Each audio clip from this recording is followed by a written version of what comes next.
जय माता दी, राधे राधे सभी को। आप सभी का फिर से हमारे यूट्यूब चैनल में बहुत बहुत स्वागत है। मुझसे हमारे किसी सब्सक्राइबर ने मेरे जो गोपाल जी हैं उनकी जन्म तिथि यानी बर्थडे डेट पूछी थी। तो आज मैं आप सभी को अपने कान्हा जी की जन्म तिथि और उनके साथ साथ उनके जन्म की कथा कि वो कैसे मेरे पास आए वो सब बताऊंगा डिटेल में।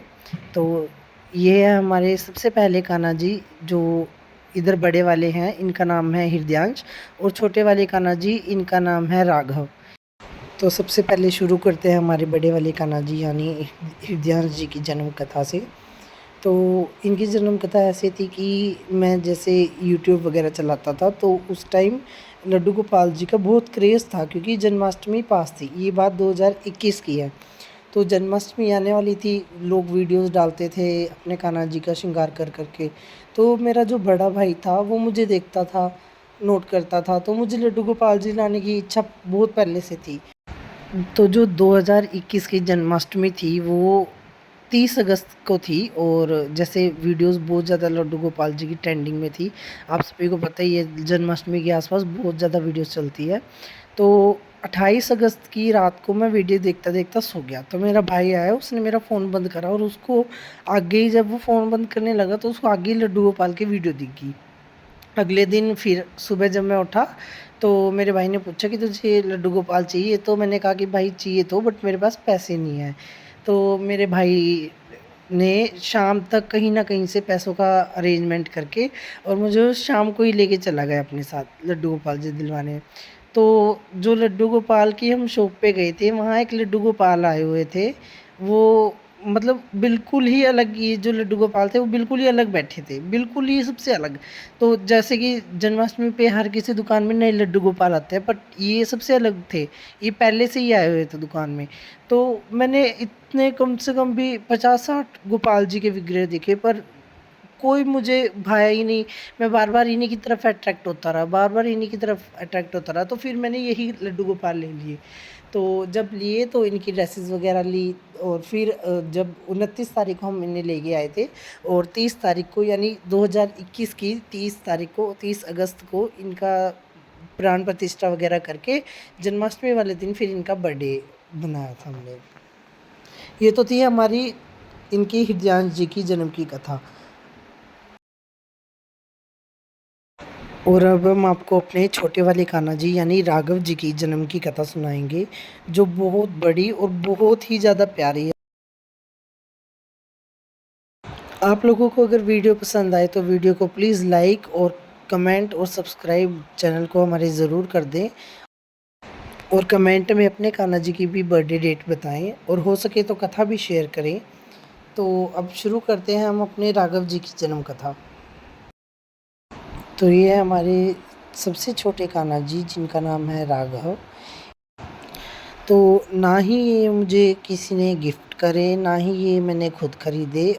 ये मुझे 2022 में दिसंबर के महीने में 11 दिसंबर को मिले थे। मिले कैसे थे वो भी मैं आपको बताता हूँ। मैं अपनी जो हमारी एक शॉप है हनुमान मंदिर के सामने, मैं वहाँ गया था। तो शॉप के पास में एक सीट रखी हुई है बैठने के लिए मंदिर के सामने। तो दिसंबर का टाइम, शाम के टाइम बहुत ज़्यादा धुंध हो गई थी, कोहरा जिसे बोलते हैं। तो जब मैं गया तब मुझे इनकी छोटी-सी झलक दिखी, वो भी पीछे यानी बैक साइड से। ये कुर्सी के अंदर, उस चेयर, बैठने वाली चेयर के अंदर फँसे हुए थे, और मैं उनको इग्नोर करके दुकान के अंदर चला गया था। तो जब मैं वापस आया तब मैंने देखा कि बहुत बच्चे खेल रहे थे पास में, पर किसी की नज़र नहीं गई। तब मेरे को लगा एक बार के लिए कि कोई कीड़ा वग़ैरह होगा। जब मैंने पास जाके देखा तब मुझे ये दिखे, और तब भी मुझे बैक साइड से ही दिखे। जब मैं और पास गया तब मुझे ये दिखे कि यहाँ पे एक लड्डू गोपाल फँसे हुए हैं, और ये बिना किसी वस्त्र के थे, इनके ऊपर कोई वस्त्र नहीं था ठंड के टाइम में। तब मैंने जब इनको निकालने की कोशिश करी उस सीट में से, तब ये बिल्कुल इतने बुरी तरीके से फँसे पड़े थे कि जो इनका ये श्रृंगार है, जब मैंने इनको निकाला तब इनका श्रृंगार उतर गया था थोड़ा-सा पीछे से सिर से। और जब मैंने निकाला तब मैं इनको पहले डायरेक्ट मंदिर में लेके गया, और शाम का समय था, लगभग 6 साढ़े 6 बजे हुए थे। तो 6 बजे से लेके मैं 8 बजे तक इनको लेके मंदिर में बैठा रहा।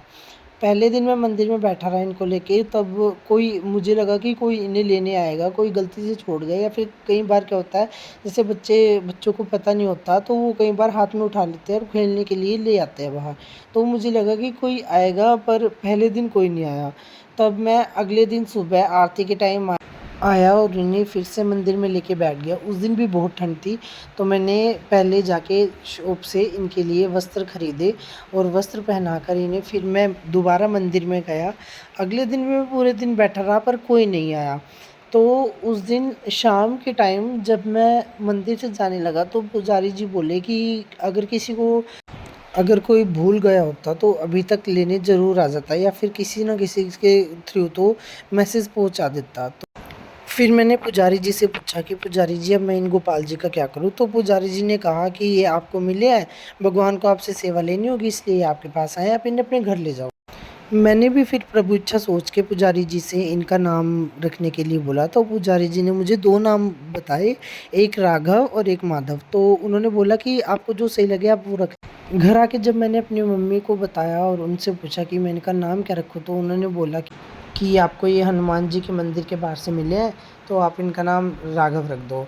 फिर मैंने इनका नाम राघव रखा। तो ये थी हमारे राघव जी की कहानी। और अगर आपको हमारे दूसरे कान्हा जी के बारे में भी, उनके जन्मदिन के और उनके जन्म लीला के बारे में जानना है, तो कमेंट में राघव या हिरण्यांश ज़रूर लिखिएगा। जय माता दी, राधे राधे सभी को।